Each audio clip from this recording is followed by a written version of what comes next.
ਵਾਹਿਗੁਰੂ ਜੀ ਕਾ ਖਾਲਸਾ ਵਾਹਿਗੁਰੂ ਜੀ ਕੀ ਫਤਿਹ। ਇੱਕ ਬਾਣੀ ਚੈਨਲ ਵੇਖਣ ਵਾਲੇ ਸਾਰੇ ਦਰਸ਼ਕਾਂ ਦਾ ਮੇਰਾ ਮਨਦੀਪ ਕੌਰ ਨਿੱਘਾ ਸਵਾਗਤ ਕਰਦੀ ਹਾਂ। ਡਿਸਟ੍ਰਿਕਟ ਗੁਰਦੁਆਰਾ ਪ੍ਰਬੰਧਕ ਕਮੇਟੀ ਦੀਆਂ ਚੋਣਾਂ ਦੇ ਵਿੱਚ ਖੜੇ ਸਾਰੇ ਉਮੀਦਵਾਰਾਂ ਤੱਕ ਇੱਕ ਬਾਣੀ ਚੈਨਲ ਪਹੁੰਚਣ ਦੀ ਕੋਸ਼ਿਸ਼ ਕਰ ਰਿਹਾ। ਉਸੇ ਕੋਸ਼ਿਸ਼ ਦੇ ਦੌਰਾਨ ਅੱਜ ਆਪਾਂ ਹਲਕਾ ਗਾਡੀਗੜ੍ਹ ਦੇ ਵਿੱਚ ਖੜੇ ਹੋਏ ਹਾਂ, ਜਿੱਥੇ ਕਿ ਮੈਂ ਪਹਿਲਾਂ ਵੀ ਜਦੋਂ ਇੱਕ ਲਿਸਟ ਤੁਹਾਡੇ ਨਾਲ ਜਾਰੀ ਕੀਤੀ ਸੀ ਤਾਂ ਬੜੀ ਖੁਸ਼ੀ ਹੋਈ ਸੀ ਕਿ ਇੱਕ ਸਾਡੀ ਭੈਣ ਵੀ ਇਹਨਾਂ ਚੋਣਾਂ ਦੇ ਵਿੱਚ ਹਿੱਸਾ ਲੈ ਰਹੀ ਹੈ, ਐਡਵੋਕੇਟ ਜਸਮੀਤ ਕੌਰ। ਤਾਂ ਉਦੋਂ ਬੜੀ ਖੁਸ਼ੀ ਹੋਈ ਸੀ ਕਿਉਂਕਿ ਹਮੇਸ਼ਾ ਮਨ ਨੂੰ ਹੁੰਦਾ ਕਿ ਇਹਨਾਂ ਚੋਣਾਂ ਦੇ ਵਿੱਚ ਵਿਊਮਨਸ ਕਿਉਂ ਨਹੀਂ ਅੱਗੇ ਆਉਂਦੀਆਂ। ਇਹਨਾਂ ਚੋਣਾਂ ਦੇ ਵਿੱਚ ਅਸੀਂ ਮਹਿਲਾਵਾਂ ਨੂੰ ਮੌਕਾ ਜਾਂ ਤਾਂ ਦਿੰਦੇ ਨਹੀਂ ਜਾਂ ਕਿਸੇ ਨਾ ਕਿਸੇ ਕਰਕੇ ਉਹਨਾਂ ਦੀ ਹੌਸਲਾ ਅਫਜ਼ਾਈ ਕਰਨ ਦੇ ਵਿੱਚ ਅਸੀਂ ਕਿਤੇ ਲੈਕ ਕਰ ਜਾਂਦੇ ਹਾਂ। ਪਰ ਖੁਸ਼ੀ ਦੀ ਗੱਲ ਹੈ ਕਿ ਹਲਕਾ ਗਾਡੀਗੜ੍ਹ ਤੋਂ ਇੱਕ ਭੈਣ ਅੱਗੇ ਆਈ ਤਾਂ ਹੈ। ਹੁਣ ਵੇਖਦੇ ਹਾਂ ਆਪਾਂ ਵਿਮਨ ਇੰਪਾਵਰਮੈਂਟ ਦੀ ਗੱਲ ਤਾਂ ਕਰਦੇ ਹਾਂ, ਲੇਕਿਨ ਉਸ ਭੈਣ ਨੂੰ ਕਿੰਨਾ ਕੁ ਸਪੋਰਟ ਹੈ ਉਹ ਕੀਤੀ ਜਾਂਦੀ ਹੈ। ਤਾਂ ਸਭ ਤੋਂ ਪਹਿਲਾਂ ਮੈਂ ਭੈਣ ਜਸਮੀਤ ਕੌਰ ਹੋਣਾ ਦਾ ਇੱਕ ਬਾਣੀ ਚੈਨਲ ਦੇ ਉੱਤੇ ਸਵਾਗਤ ਕਰਦੀ ਹਾਂ ਜੀ। ਵਾਹਿਗੁਰੂ ਜੀ ਕਾ ਖਾਲਸਾ ਵਾਹਿਗੁਰੂ ਜੀ ਕੀ ਫਤਿਹ।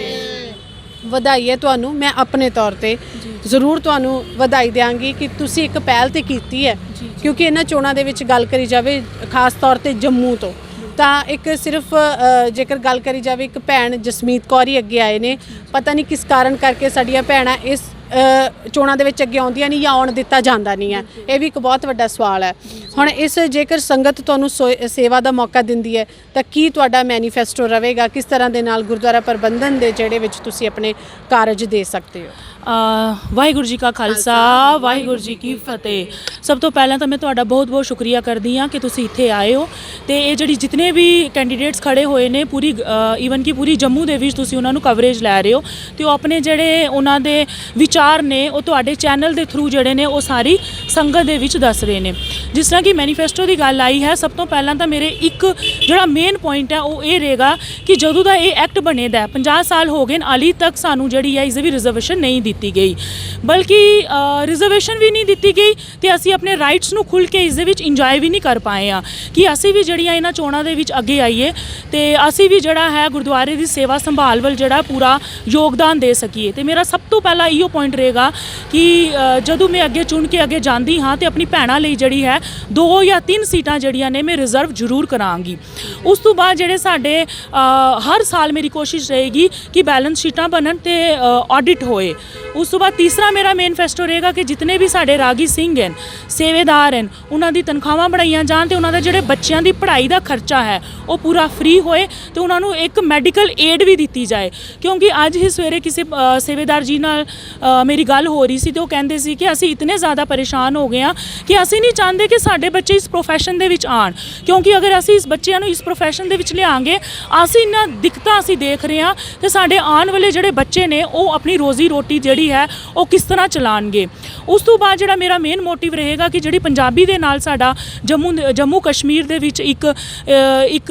ਡਿਫਰੈਂਸ ਹੋਇਆ ਉਹ ਪੂਰਾ ਡਿਫਰੈਂਸ ਮਿਟਾਉਣਾ ਅਤੇ ਪੰਜਾਬੀ ਨੂੰ ਜਿਹੜੀ ਹੈ ਆਫੀਸ਼ੀਅਲ ਲੈਂਗੁਏਜ ਦਾ ਕਰਾਰ ਦੇਣਾ। ਤੁਹਾਨੂੰ ਤੁਸੀਂ ਜਾਣਦੇ ਹੀ ਹੋਵੋਗੇ ਕਿ ਬੜੀ ਅਫਸੋਸ ਦੀ ਗੱਲ ਹੈ ਅੱਜ ਜੰਮੂ ਐਂਡ ਕਸ਼ਮੀਰ ਦੇ ਵਿੱਚ ਪੰਜਾਬੀ ਦਾ ਨਿਊਜ਼ਪੇਪਰ ਆਉਣਾ ਵੀ ਬੰਦ ਹੋ ਗਿਆ ਹੈ। ਪੇਪਰ ਵਾਲਿਆਂ ਨੂੰ ਪੁੱਛੋ ਤਾਂ ਉਹਨਾਂ ਦਾ ਇਹੋ ਕਹਿਣਾ ਹੈ ਕਿ ਕੁੱਲ 50 ਲੋਕ ਵੀ ਨਹੀਂ ਹਨ ਕਿ ਜਿਹੜਾ ਪੰਜਾਬੀ ਦਾ ਪੇਪਰ ਪੜ੍ਹਦੇ ਹੋਣ। ਅਤੇ ਇਸ ਕਰਕੇ ਇਹ ਬਹੁਤ ਹੀ ਚਿੰਤਾਜਨਕ ਅਤੇ ਇੱਕ ਵਿਚਾਰ ਕਰਨ ਵਾਲੀ ਗੱਲ ਹੈ ਕਿ ਪੰਜਾਬੀ ਦੇ ਨਾਲ ਪੰਜਾਬੀ ਮਾਂ ਬੋਲੀ ਦੇ ਨਾਲ ਇੰਨਾ ਦਗਾ ਹੋਇਆ ਅਤੇ ਉਸ ਤੋਂ ਬਾਅਦ ਸਾਡਾ ਇੱਥੇ ਪੰਜਾਬੀ ਦਾ ਪੇਪਰ ਆਉਣਾ ਵੀ ਜਿਹੜਾ ਹੈ ਉਹ ਬੰਦ ਹੋ ਗਿਆ। ਉਸ ਤੋਂ ਬਾਅਦ ਮੇਰਾ ਇੱਕ ਹੋਰ ਮੇਨ ਪੁਆਇੰਟ ਹੈ ਕਿ ਹਰ ਗੁਰਦੁਆਰੇ ਸਾਹਿਬ ਦੇ ਵਿੱਚ ਇੱਕ ਲਾਇਬ੍ਰੇਰੀ ਬਣਾਈਏ ਜਿਸ ਦੇ ਵਿੱਚ ਸਾਡਾ ਇਤਿਹਾਸ, ਸਾਡੀ ਪੰਜਾਬੀ ਦੀਆਂ ਜਿਹੜੀਆਂ ਕਿਤਾਬਾਂ ਨੇ ਉਹ ਰੱਖੀਆਂ ਜਾਣ ਅਤੇ ਬੱਚਿਆਂ ਵਾਸਤੇ ਉਹ ਓਪਨ ਜਿਹੜੀ ਹੈ 24 ਘੰਟੇ ਓਪਨ ਹੋਏ ਅਤੇ ਬੱਚੇ ਆ ਕੇ ਆਪਣੇ ਇਤਿਹਾਸ ਨੂੰ ਪੜ੍ਹਨ। ਉਸ ਤੋਂ ਬਾਅਦ ਮੇਰਾ ਇੱਕ ਹੋਰ ਮੇਨ ਰਹੇਗਾ ਕਿ ਜਿਤਨੇ ਵੀ ਰੂਰਲ ਏਰੀਆਜ਼ ਹਨ, ਜਿੱਥੇ ਵੀ ਸਾਡੇ ਉੱਥੇ ਗੁਰਦੁਆਰਾ ਸਾਹਿਬ ਨੇ, ਉੱਥੇ ਹਰ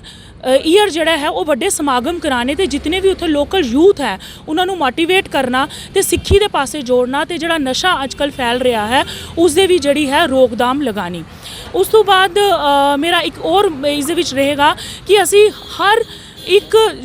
ਹਰ ਗੁਰਦੁਆਰੇ ਤੋਂ ਅਸੀਂ ਜਿਹੜੇ ਉਸ ਏਰੀਆ ਦੇ ਲੋਕਲ ਬੱਚੇ ਨੇ ਜਿਹੜੇ ਗਰੀਬ ਫੈਮਲੀਜ਼ ਦੇ ਨੇ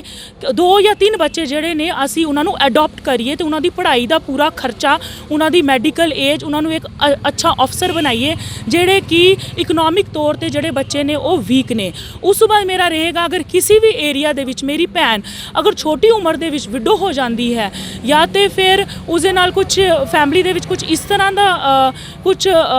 ਘਟਨਾ ਘਟਦੀ ਹੈ ਕਿ ਸੋਰਸ ਆਫ ਇਨਕਮ ਉਹਨਾਂ ਦਾ ਚਲਾ ਜਾਂਦਾ ਹੈ, ਤੇ ਮੇਰੀ ਇਹ ਰਹੇਗੀ ਕਿ ਉਹਨਾਂ ਨੂੰ ਮਾਲੀ ਤੌਰ ਤੇ ਉਹਨਾਂ ਦੀ ਫੈਮਿਲੀ ਨੂੰ ਤੇ ਉਹਨਾਂ ਦੇ ਬੱਚਿਆਂ ਨੂੰ ਪੂਰਾ ਖਰਚਾ ਦਿਲਾਣਾ, ਤੇ ਜਿਹੜੀ ਅਗਰ ਕੋਈ ਫੈਮਿਲੀ ਵਿਡੋ ਹੋ ਜਾਂਦੀ ਹੈ ਤੇ ਗੁਰੂ ਮਹਾਰਾਜ ਦੀ ਜਿਹੜੀ ਗੋਲਕ ਦੇ ਥਰੂ ਉਹਨਾਂ ਨੂੰ ਪੈਨਸ਼ਨ ਦਿਲਾਣੀ, ਜਿਸ ਤਰ੍ਹਾਂ ਕਿ ਸਾਡੀ ਸਟੇਟ ਗਵਰਨਮੈਂਟ 올ਡ ਏਜ ਤੇ ਵਿਡੋ ਪੈਨਸ਼ਨ ਦਿਲਾਉਂਦੀ ਹੈ। ਤੇ ਬਾਕੀ ਮੇਰਾ ਇਹੋ ਰਹੇਗਾ ਕਿ ਜਿਤਨੇ ਵੀ ਸਾਡੇ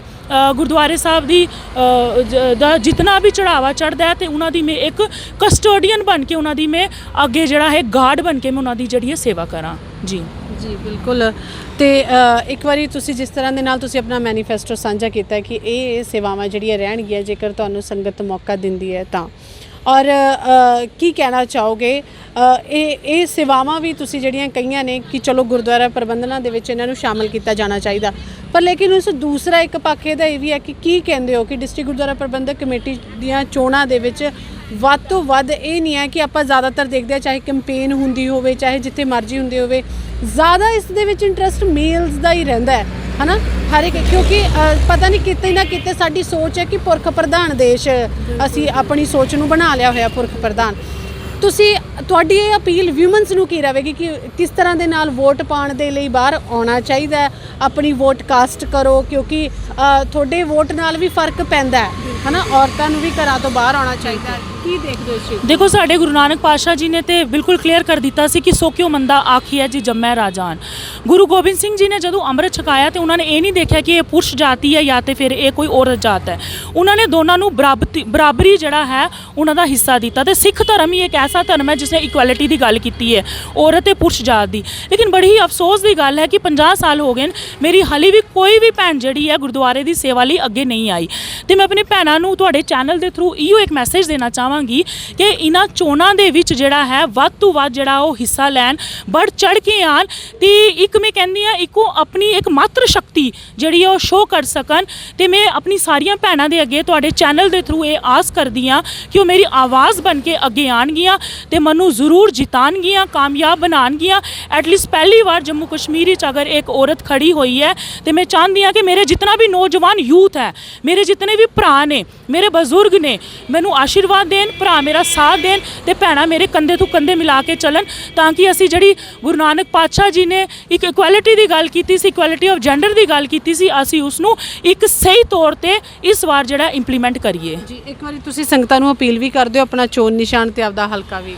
ਜੀ ਮੇਰਾ ਜਿਹੜਾ ਹੈ ਗਾੜੀਗੜ੍ਹ ਕੌਂਸਟੀਚੁਐਂਸੀ ਹੈ, ਮੇਰਾ ਚੋਣ ਨਿਸ਼ਾਨ ਜਿਹੜਾ ਹੈ ਉਹ ਸਿਲਾਈ ਮਸ਼ੀਨ ਹੈ। ਤੇ ਮੈਂ ਤੁਹਾਡੇ ਸਾਰੇ ਅੱਗੇ ਆਪਣੇ ਨੌਜਵਾਨ ਵੀਰਾਂ ਅੱਗੇ ਬੇਨਤੀ ਕਰਦੀ ਹਾਂ ਕਿ ਮੇਰੇ ਨਾਲ ਆਪਣਾ ਜਿਹੜਾ ਹੈ ਪੂਰਾ ਸਹਿਯੋਗ ਦਿਓ। ਮੇਰੀਆਂ ਭੈਣਾਂ ਕੰਧੇ ਤੋਂ ਕੰਧਾ ਮਿਲਾ ਕੇ ਮੇਰੇ ਨਾਲ ਆਉਣ, ਤੇ ਜਿਹੜੇ ਮੇਰੇ ਬਜ਼ੁਰਗ ਹਨ ਮੈਨੂੰ ਆਪਣਾ ਆਸ਼ੀਰਵਾਦ ਦੇਣ ਕਿ ਇਸ ਵਾਰ ਜਿਹੜੀ ਹੈ ਫਤਿਹ ਤੋਂ ਉਹਨਾਂ ਦੀ ਜਿਹੜੀ ਹੈ ਉਹ ਬੱਚੀ ਦੀ ਹੋਏ। ਤੇ ਇੱਕ ਵਾਰ ਦੁਬਾਰਾ ਅਪੀਲ ਕਿ ਸਿਲਾਈ ਮਸ਼ੀਨ ਤੇ ਉਹ ਮੋਹਰ ਲਗਾ ਕੇ, ਤੇ ਇਹ ਗੁਰੂ ਨਾਨਕ ਦੇਵ ਜੀ ਦੇ ਜਿਹੜੇ ਵਚਨ ਨੇ ਸੋ ਕਿਉ ਮੰਦਾ ਆਖੀਐ ਜੀ ਜੰਮੈ ਰਾਜਾਨ, ਉਹ ਅਸੀਂ ਜਿਹੜਾ ਹੈ ਇਸ ਵਾਰ ਫੁੱਲੀ ਤੌਰ ਤੇ ਇੰਪਲੀਮੈਂਟ ਕਰਨਾ ਹੈ। ਜੀ ਬਹੁਤ ਬਹੁਤ ਧੰਨਵਾਦ ਭੈਣ ਜੀ ਗੱਲਬਾਤ ਕਰਨ ਦੇ ਲਈ। ਇਸ ਦਿਨ ਸਾਡੇ ਨਾਲ ਗੱਲਬਾਤ ਕਰਨ ਦੇ ਲਈ ਭੈਣ ਜਸਮੀਤ ਕੌਰ ਜੀ, ਜਿਨ੍ਹਾਂ ਦਾ ਹਲਕਾ ਗਾਡੀਗੜ੍ਹ ਹੈ, ਆਪਣਾ ਚੋਣ ਨਿਸ਼ਾਨ ਉਹਨਾਂ ਨੇ ਤੁਹਾਡੇ ਨਾਲ ਸਾਂਝਾ ਕਰ ਦਿੱਤਾ ਤੇ ਨਾਲ ਅਪੀਲ ਵੀ ਕੀਤੀ ਹੈ ਕਿ ਸੰਗਤ ਉਹਨਾਂ ਨੂੰ ਸੇਵਾ ਦਾ ਮੌਕਾ ਵੀ ਦੇਵੇ। ਹੁਣ ਵੇਲਾ ਹੋ ਗਿਆ ਤੁਹਾਡੇ ਤੋਂ ਇਜਾਜ਼ਤ ਲੈਣ ਦਾ, ਮੈਨੂੰ ਦਿਓ ਇਜਾਜ਼ਤ। ਵਾਹਿਗੁਰੂ ਜੀ ਕਾ ਖਾਲਸਾ, ਵਾਹਿਗੁਰੂ ਜੀ ਕੀ ਫਤਿਹ।